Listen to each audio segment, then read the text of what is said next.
And now we have sugya number 3. We're on Daf Nun Vav Amud Aleph, Daf Nun Vav Amud Aleph, line number 41. Line 41. If the fence broke at night, or if robbers broke the fence and the animal got out and caused damage, we said that you are potter. Now, we're going to go through the sugya. This sugya says, before we begin, the whole sugya is based on the fact we're going to think it means one thing, and then we're going to say, go through the whole logic, and then we say, no, that's not what it means. So just keep that in mind. So everything we learned at the beginning, we're actually going to reject. Rabba. Line 42. Rabba said, V'hi shechasra. What does it mean? It means that the animal was digging under the fence, caused the fence to fall down, and bam, they got out.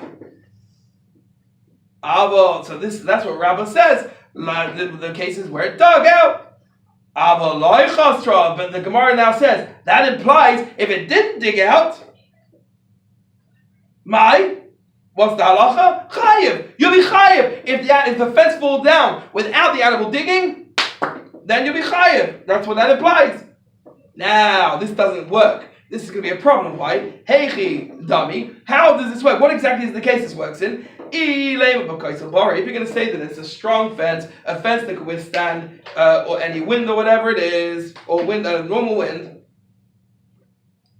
kiloi chasra my chayiv. If it didn't dig out, why are you chayiv? You did shmir b'chusa. You did what you were supposed to do. Why should you be chayiv if it didn't dig out? What else could he have done? He did what he was supposed to do. End of line 44, beginning of line 45.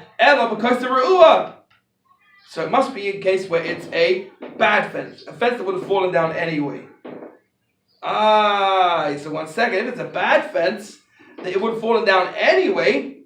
Ki chasra, when it did dig out, am I potter? Why is he potter? If it dug out,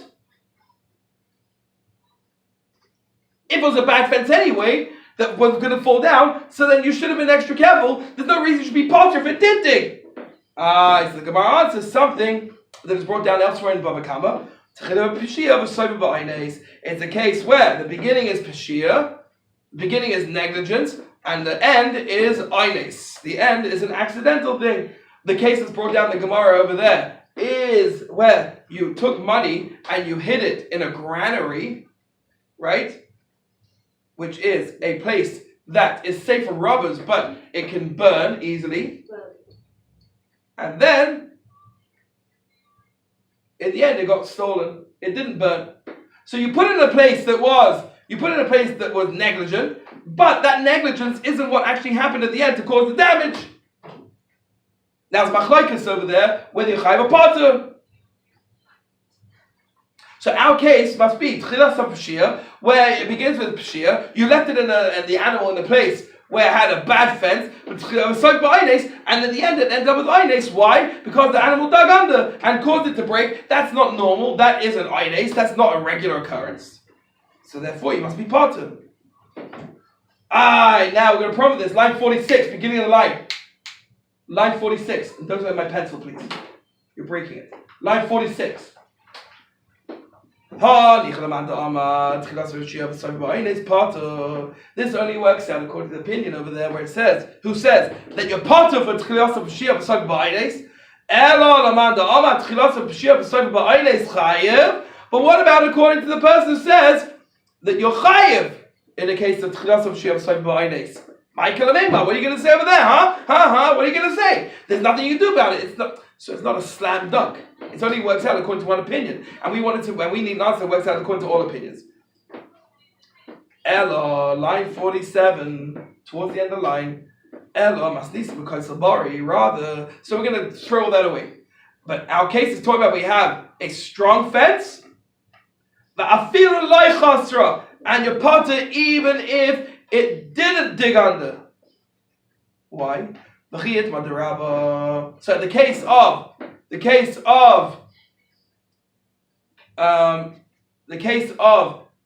Nifrit Balayla, it doesn't make a difference whether it's dug or not, you still be part. What is the case that Rabbah was talking about? And what about the Rabbah was talking about? I say for Israel, it's talking about something later on in the Mishnah. When it says,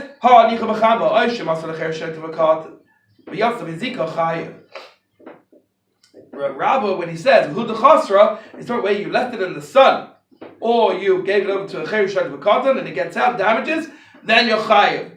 Amar Rabbah says, if you left it in the sun, Va'afilu Chasra, you're chayiv even if it did something weird like digging out. We don't need anyone to tell us you're chayiv. If it busted out because you left it in the hot sun and it wanted to get out of the sun, so it busted through. Ela filu chasra nami. But you will even be chayiv if it did something weird like digging under the fence and getting out, even though that's an oines kind of thing, even though it's a weird kind of thing, still you're chayiv. Why? What do you think? You might think it's I put it in a good fence, but then it dug under, which is oines.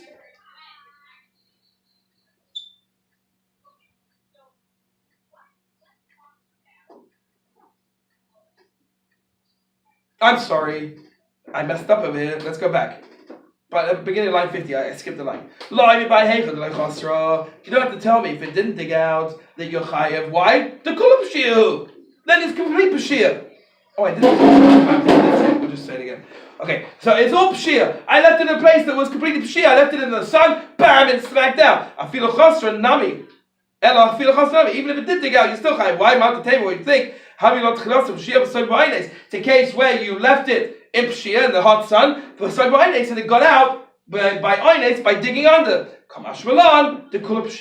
So now our Mishnah comes along to tell you, or Rabbah comes to teach you, even if it digs out, you're still chayiv because it's still considered pshia. My timer. What's the reason? Why is it considered pashir? Because we say to him, you should have known that if you leave it in the hot sun,